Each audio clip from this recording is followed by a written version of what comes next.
So many people supported me for a long time. And I know it's not easy coming here. This is not meant to be light or funny. You probably have IRS agents and FBI agents writing down your license plate number. Who cares? Who cares? We got this too. But I think it's time to tell the FBI and the IRS that this is our country and we're tired of the pressure, tired of the political targeting, tired of a powerful central government that is crippling America.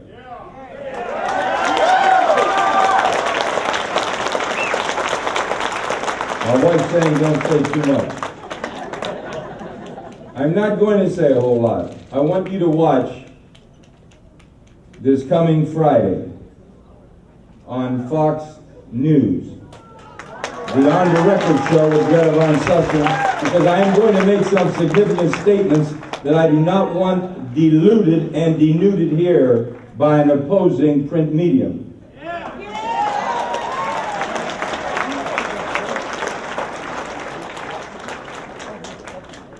But I will say this. I will bring up the issues on national TV of the plight of our Delphi salaried workers and the shame of it. I can't believe that what I'm reading is true. And if we can take care of people all over the world, damn it, take care of our people here.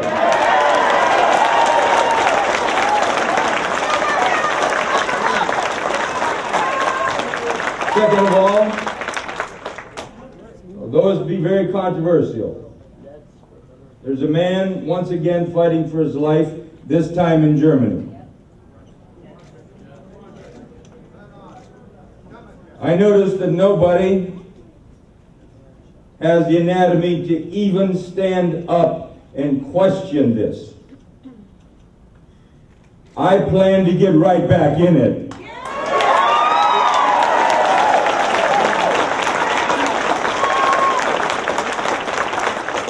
Finally, there's a young man in Nigeria, a black man, who approached me at Ellenwood Prison, walking around the track. And he said to me, "You're the reason I'm in prison." And I'm sure my Uncle Steve Farkas realizes that I probably put up my dukes. I thought the guy was going to hit me. He says, "No, I'm not going to hit you." He said, "The government pressured me to lie against you." And he said they wanted me to lie against Detour so they could pressure Detour further against you. And he says, "I don't know you from Adam. But Detour had 2 small children like me. And I'd have had to hurt Detour too." He says, "I'll be honest with you. If it was just you, I'd have done what they wanted, but I just couldn't do it to Detour." He was ultimately arrested on some charges, released. He was deported to Nigeria. Business bankrupt, wife, children separated. But over there, and I noticed not one print media, even in our own valley, picked up on this. He submitted an affidavit to the government of Nigeria and said, "My life has been ruined because I wouldn't commit a crime for the government." He was later told to submit another affidavit saying, "You're just distraught and upset." He was told if he didn't, they would begin deportation orders on his 79-year-old parents. And INS, in fact, moved to deport his parents. What has happened to America? A government is starting to pressure sons against fathers. Mothers that testify against their sons. Don't we have enough history to recognize there was another nation that did that? They killed many innocent people, didn't they?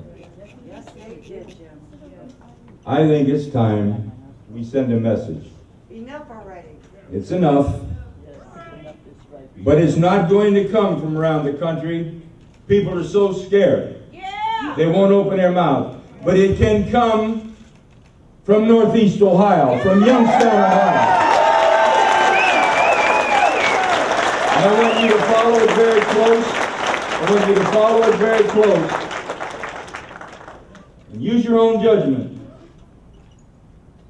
Because it will be very controversial for me. If you don't totally agree with me, that's fine. But follow it. I have a couple little announcements to make. One of my former staff is here, who is an organic farmer. And very few people realize that farming is one of the major industries now in the state of Ohio. And this fellow has been nominated to serve on the National Organic Standard Board. Now, from what I understand, some politicians don't want to support him because he was affiliated with me. His name is Dominic Marquez. Dom, hold your hand up.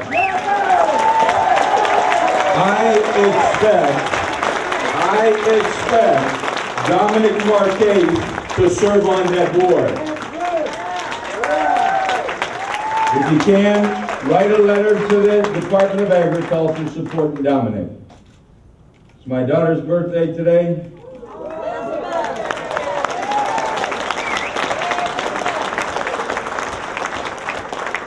She doesn't want to be singled out. I think she fears the IRS.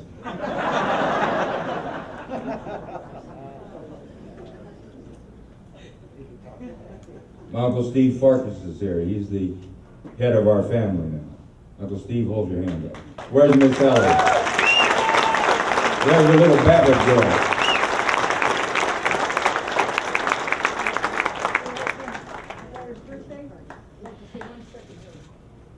Jim, on behalf of the honor of you being here, and as close as you are to your loving daughter, I want you to present her with this gift for you to give to her.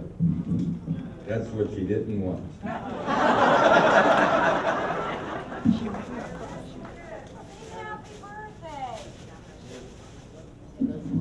This was brought from Washington, D.C., everyone. It says, Jim Traficant, American hero! This for your daughter.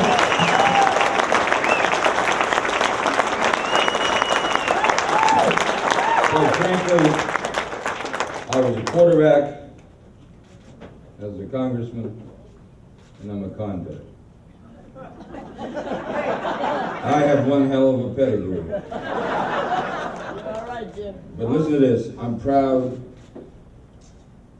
of those events and the machination of all of those variables that took me along those paths. I wouldn't change one single thing. Yes. And the powerful enemies that I have, I'll just say this to you. They had to cheat to convict me. Yes.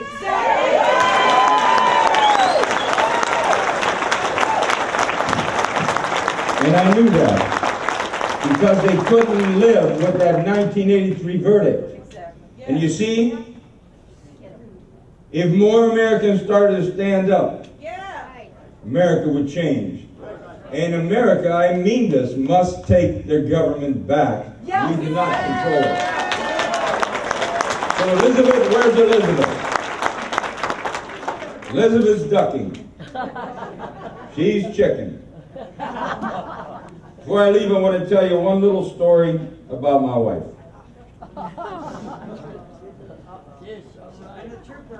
I'm not playing.